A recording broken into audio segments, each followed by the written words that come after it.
À 4000 km au sud-est d'Antipayuta, en Mongolie, les sables du désert de Gobi butent contre la barrière de l'Altaï.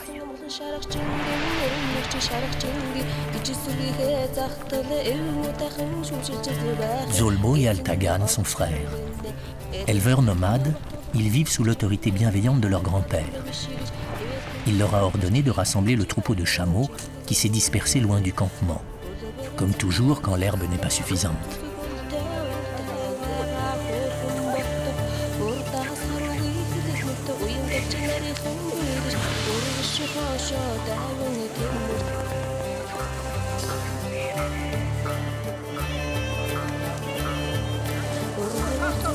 Dans le désert de Gobi, les pluies sont rares et se décalent souvent de quelques semaines. Cela suffit pour bouleverser le cycle de la végétation. Seule une très grande expérience permet aux éleveurs nomades de survivre dans cet univers minéral auquel ils sont profondément attachés.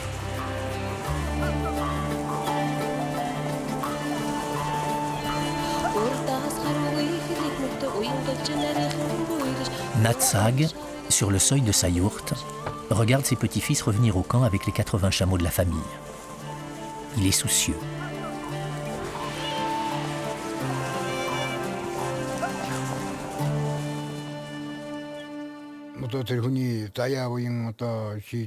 Les 2 derniers étés ont été trop chauds. La sécheresse frappe durement. Beaucoup de familles perdent leurs bêtes. Elles vont à Oulan-Bator, sans rien.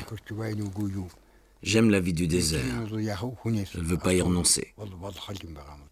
Mon troupeau n'est pas immense, mais il est trop important pour l'herbe qu'on a ici. Je vais le diviser en 2. J'en garderai une moitié et je confierai la seconde à l'un de mes 2 petits-fils, Altagan ou Zolbo. Tous 2 connaissent bien les chameaux. Chez nous, dès que l'enfant grandit un peu, dès l'âge de 3-4 ans, on lui apprend à s'occuper des chamelons. Zolbo est marié, ça serait bien pour lui. Mais ce sont les esprits qui décident. Nous verrons.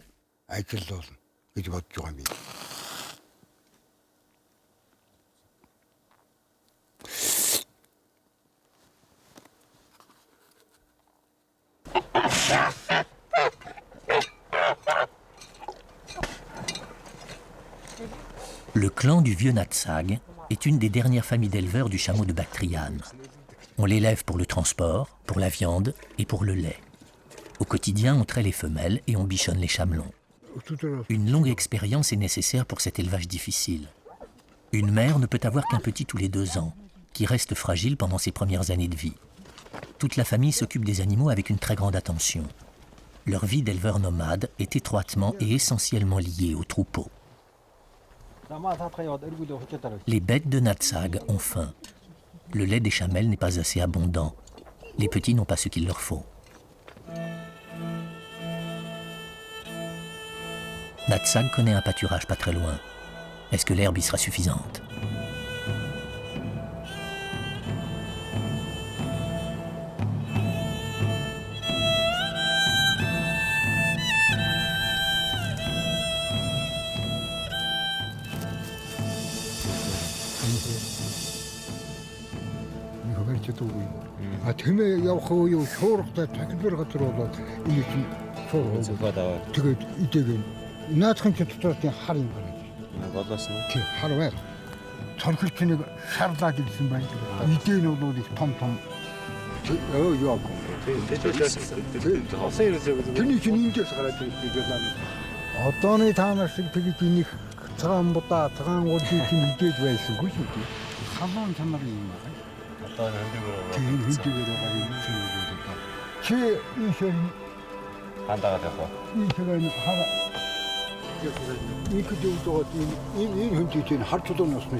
Seuls, chacun de leur côté, Altagan et Zolbo ont commencé leur exploration de toute la région pour trouver une nouvelle pâture.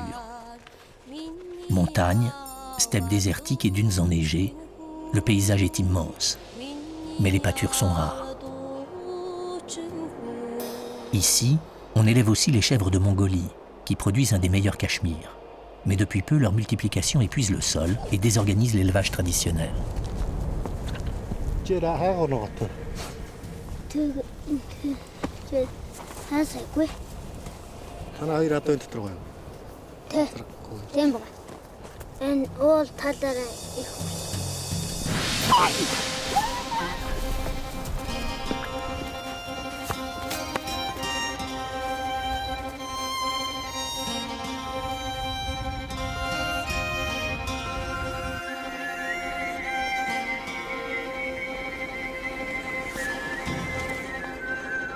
Altagan est déçu.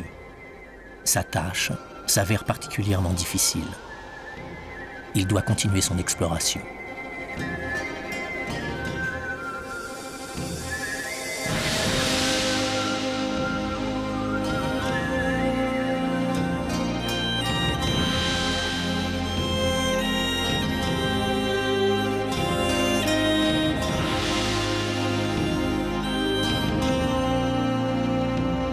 De son côté, Zolbo chemine sur les crêtes de dunes, où le regard porte loin. Il ne voit pas d'herbe à l'horizon. Aurait-il, sans le savoir, offensé les esprits maîtres de la nature?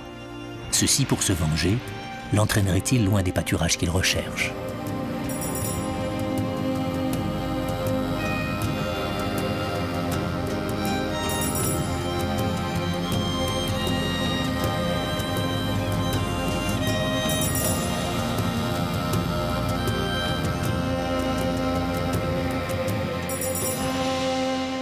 Pour les Mongols, le vivant ne se résume pas à ce qui est vu. L'univers est peuplé d'esprits invisibles et omniprésents. Esprit des eaux, des végétaux, des bêtes. Esprit des morts habite le désert, hante la steppe, les collines, les montagnes. Les hommes doivent vivre avec eux en bonne intelligence.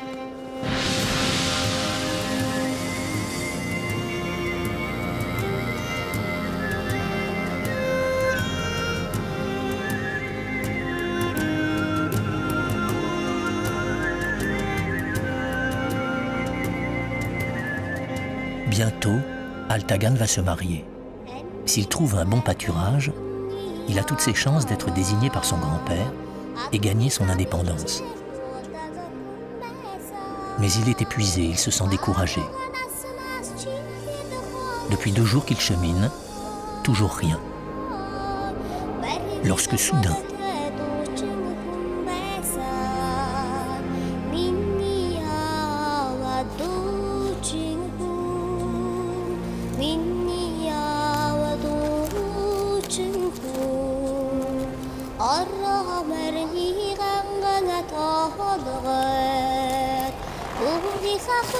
l'herbe est là.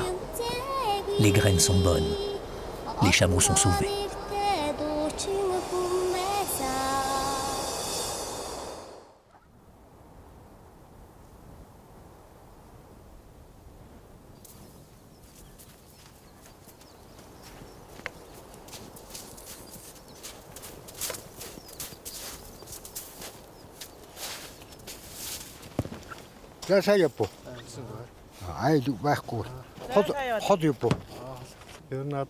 De retour au camp, Altagan, fier de son succès, annonce au vieux Natsag qu'il a trouvé une pâture libre, au-delà des dunes, en marchant une journée vers l'est.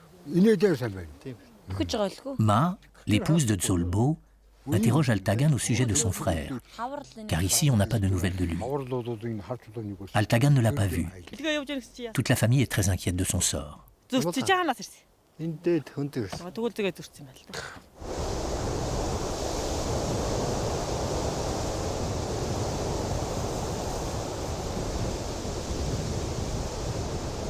Zolbo est loin, au-delà des montagnes.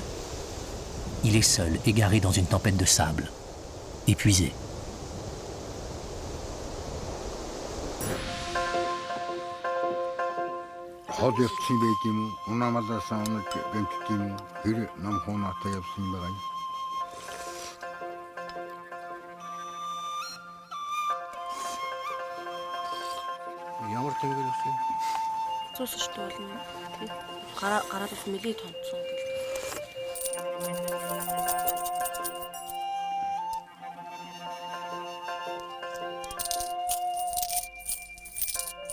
En prévision d'un malheur, Natsag interroge les augures, à l'aide de pièces sacrées.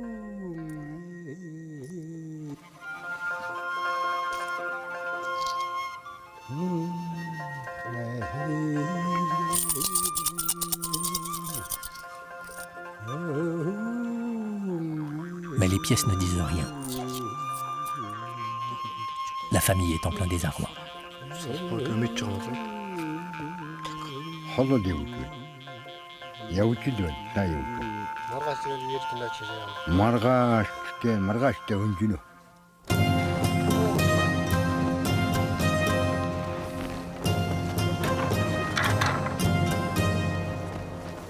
Le lendemain, Zolbo n'est toujours pas rentré. Mais c'est le troupeau qui conditionne la vie du clan. Il faut tout de même partir.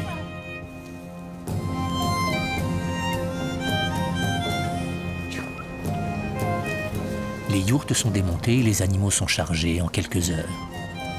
La caravane se met en route, forte de ses 80 chameaux. Pour la première fois, Altagan montre la bonne direction à tout le clan.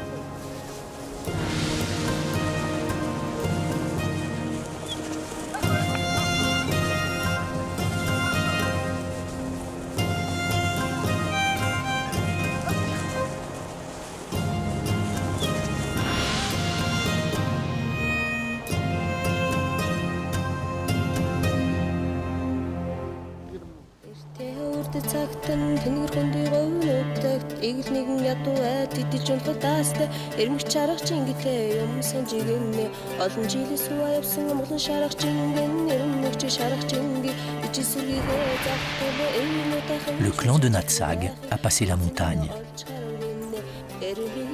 Les nomades glissent sur le sable. Ils ne construisent rien de durable. On ne peut posséder la terre. Elle appartient aux esprits, pas aux hommes. Leur vie n'est que mouvement. Leur seule richesse est leur troupeau. C'est le nombre et la qualité de leurs bêtes qui donnent sa place à l'éleveur dans la hiérarchie sociale.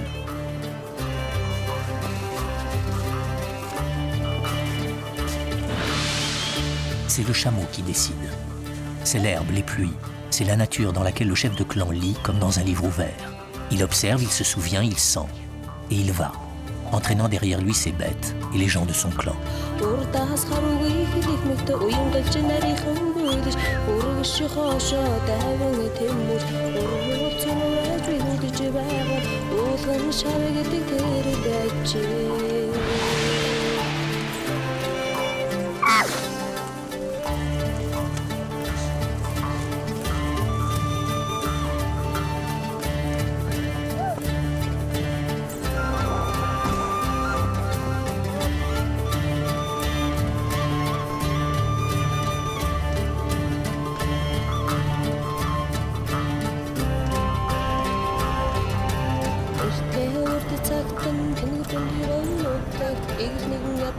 Au pâturage, quelqu'un attend. Zolbo a trouvé lui aussi la pâture. Il a reconnu les traces du chameau de son frère et il a préféré rester sur place plutôt que d'aller à la rencontre de la caravane. Il espère prouver ainsi qu'il sait, tout aussi bien que son frère, trouver l'herbe dont les bêtes ont besoin.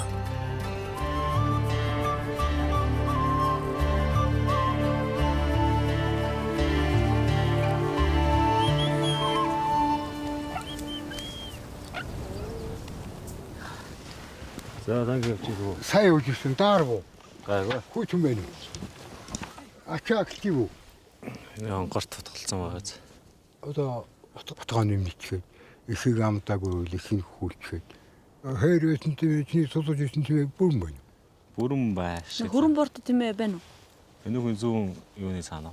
Сувэ төмөш батга дайр нэст. Дай. Сувэ төмөг жахан дайлуулаад. Тэгээ болоо яваад миний дуурчаад тэгээ.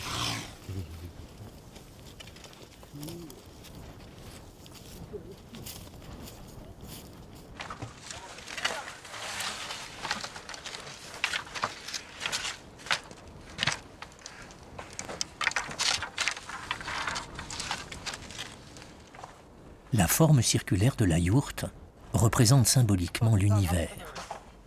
Le foyer en est le cœur. Le pilier central est en relation directe avec l'axe du monde. C'est par là que les esprits entrent et sortent de la yourte.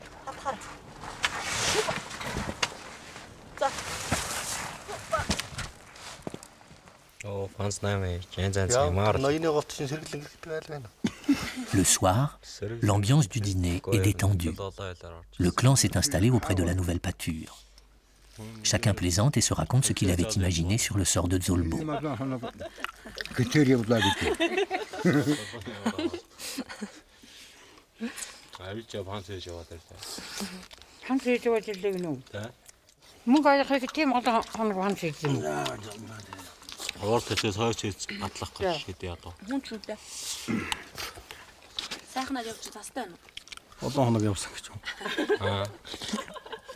Олон хоног явлаа гэж юм.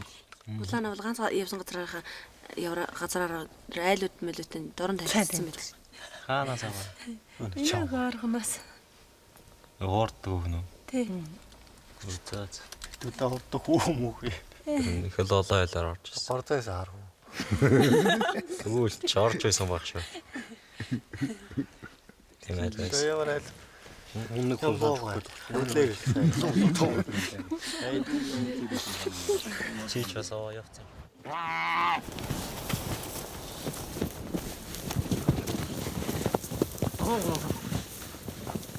Les nomades mongols dressent les chameaux choisis pour la monte vers l'âge de 4 ans, après les avoir castrés. Un bon dresseur est adroit et sait faire preuve d'autorité.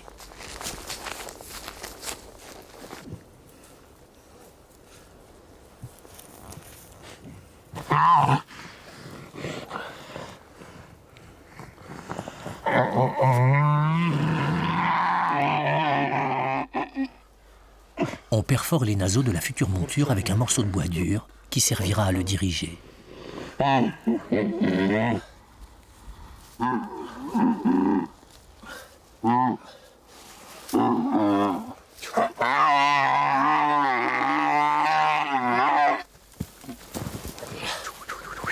Zolbo grimpe sur le dos du jeune chameau, monté pour la première fois.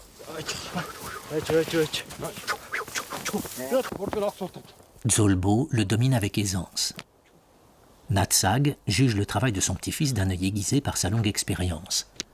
Zolbo est irréprochable. Demain, Natsag se rendra chez le lama Chimbold, consulter les astres. Il lui faut maintenant le conseil des esprits. Et lui, Natsag, décidera lequel de ses deux petits-fils héritera du second troupeau.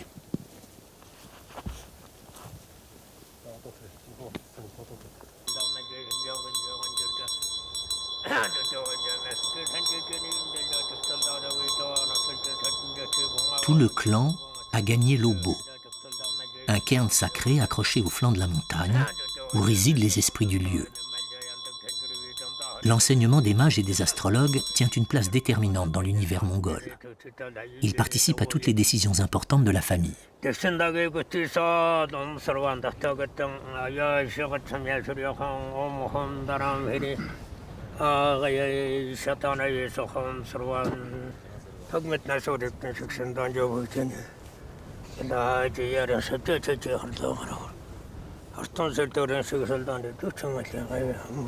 En récitant des prières, le vieux lama rend hommage aux esprits de Lobo et consulte les astres.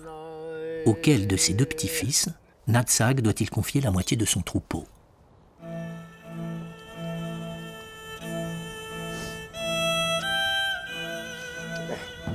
Les augures confirment la préférence de Natsag. Ils désignent Zolbo. Natsag se réjouit. Zolbo est marié. Le troupeau lui donnera l'indépendance dont il a besoin pour vivre en homme libre. Quant à Altagan, il devra encore attendre. Il restera près du vieux chef Natsag, qui s'appuiera sur lui.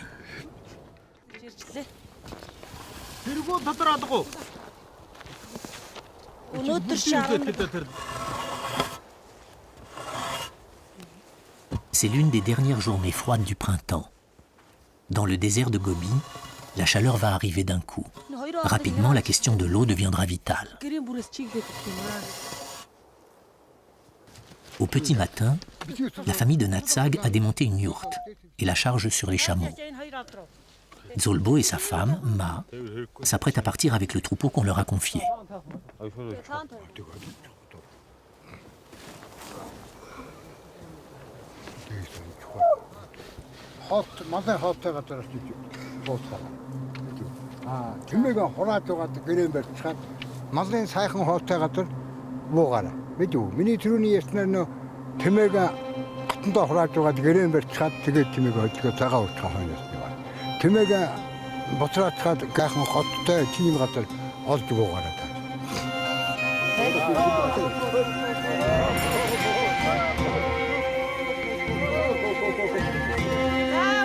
On jette du lait de chamelle sur les traces du couple qui s'éloigne pour apprivoiser la chance.